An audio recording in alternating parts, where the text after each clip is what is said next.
দেখলেই ভয় লাগে, তবু দেখতে ইচ্ছে করে। এই সাপটি ময়নাগুড়ি দমনি আরপিএফ ট্রেনিং সেন্টারের ক্যাম্পাসের ভেতরে ঢুকে যায়।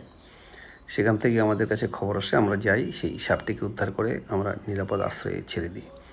এখানে যে অফিসার দাঁড়িয়ে আছেন, এই অফিসার অজান্তেই সেই সাপটির কাছাকাছি চলে যান। অল্পের জন্য একটা দুর্ঘটনা থেকে তিনি রক্ষা পান। তারপরে সেখানে গিয়ে আমরা এই সাপটিকে উদ্ধার করে আমরা উপযুক্ত জায়গায় এটাকে রিলিজ করে দিই।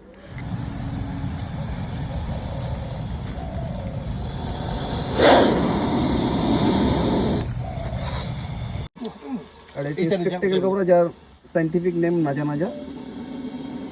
এই মুহূর্তে এটাকে রেস্কিউ করার চেষ্টা করছি। প্রথমে আমরা একটু জল দিয়ে ঠান্ডা করব, ফ্রিজের জল, কারণ এতটাই রেগে আছে।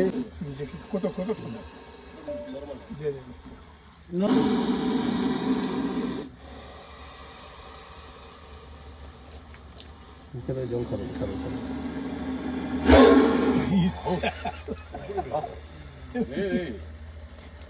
গুড। সাপটি প্রথম থেকেই খুব রেগেছিল, তাই বারবার দূর থেকে আক্রমণ করার চেষ্টা করছিল। আমরা খুব সাবধানতার সাথেই এটাকে ব্যাগিং করার চেষ্টা করছি।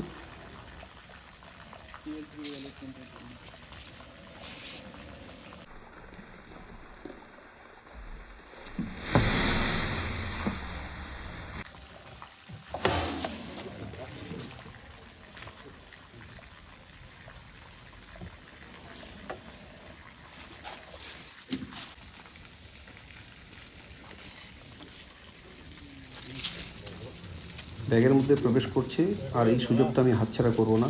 তাই এই এত সুন্দর দর্শনধারীকে আমি একটু না ছুঁয়ে পারলাম না, একটু ছুঁয়ে দিয়ে হাত বুলিয়ে দিলাম পিঠের মধ্যে।